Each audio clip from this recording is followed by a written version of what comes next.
बड़ी उम्मीदें थी कि इस बार 19 तक बजट सत्र चलेगा। बहुत महत्वपूर्ण विषय जिन पर आप लोग चर्चा करना चाह रहे थे, उन पर चर्चा हो नहीं सकी।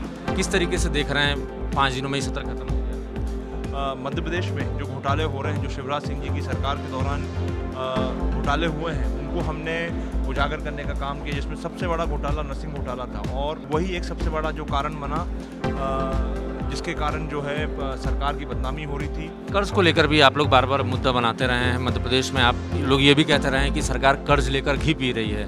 ऐसा आप लोगों को क्यों लगता है और इस बार का जो बजट है उसको किस तरीके से उससे कनेक्ट करें?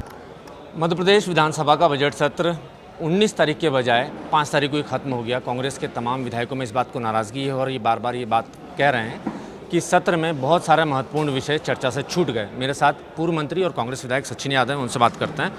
बड़ी उम्मीदें थी कि इस बार 19 तक बजट सत्र चलेगा। बहुत महत्वपूर्ण विषय जिन पर आप लोग चर्चा करना चाह रहे थे, उन पर चर्चा हो नहीं सकी। किस तरीके से देख रहे हैं 5 दिनों में ही सत्र खत्म हो गया?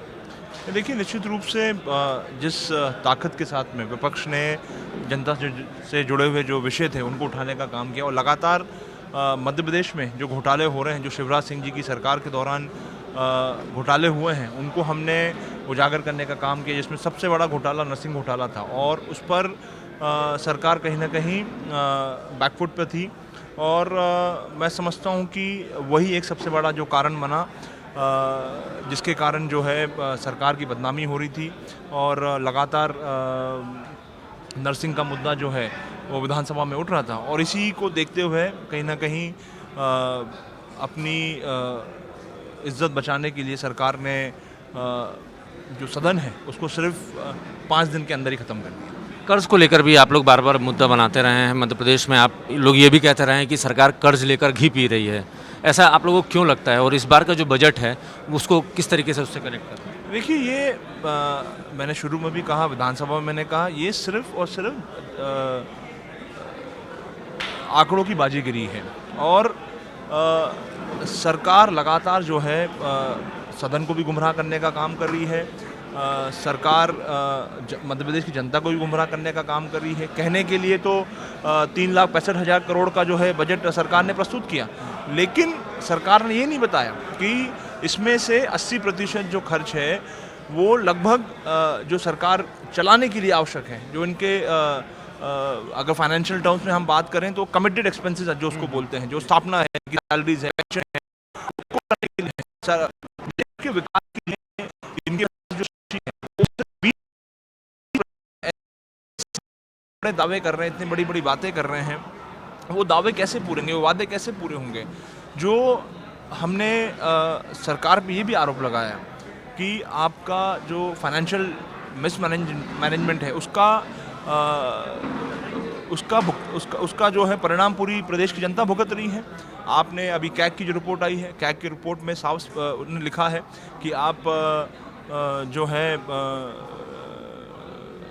ओवर एस्टिमेटेड आप बजट प्रस्तुत कर रहे हैं, जो कि ठीक बात नहीं है। आप लगातार कर्ज पर कर्ज लेते जा रहे हैं। आज ब्याज अदा करने के लिए भी कर्ज ले रहे हैं और ब्याज अदायगी के लिए भी आप कर्ज की राशि से उसका अदायगी कर रहे हैं। तो ये कहीं ना कहीं जो फाइनेंशियल मिसमैनेजमेंट हो रहा है, ये निश्चित रूप से हम सबके लिए और पूरे प्रदेश के लिए चिंता का विषय है। आगे किस तरीके से कांग्रेस इस बात को लोगों तक पहुंचाने की कोशिश करेगी? चूँकि संख्या में तो आप लोग बहुत कम हैं। हमने देखा भी विधानसभा किस तरीके से चली और स्थगित हो गई। आगे किस तरीके से सरकार को एक्सपोज करने की कोशिश है आप लोग करेंगे? देखिए, निश्चित रूप से जिस प्रकार से पूरी विधानसभा के अंदर विपक्ष ने सभी साथियों ने मिलकर के हमारे नौजवानों के भविष्य के साथ जुड़े हुए जो इस विषय है उसको पूरी ताकत के साथ हम लोगों ने उठाया है और मैं मीडिया को भी धन्यवाद देना चाहता हूं कि इस महत्वपूर्ण विषय को उन्होंने प्राथमिकता के आधार पर उसको अपने चैनलों पर और प्रिंट मीडिया में दिखाने का काम किया है। अब चूँकि सदन 19 तक चलना था, सदन नहीं चल पाया। अब इसके बाद जो हमारे संगठन के माध्यम से है, हम इसको गांव-गांव तक और मध्य प्रदेश की जन जन तक पहुंचाने का एक रूपरेखा हम लोग बना रहे हैं और आने वाले दिनों में आप उसको देखेंगे। जाहिर है बजट सत्र 19 तक चलना था, लेकिन पहले ही खत्म हो गया। अब कांग्रेस ये दावा कर रही है कि बीजेपी सरकार की जन विरोधी नीतियों को ग्राउंड तक पहुंचाने का काम कांग्रेस पार्टी करेगी। कैमरामैन अजय के साथ नवीन सिंह, IBC 24 भोपाल।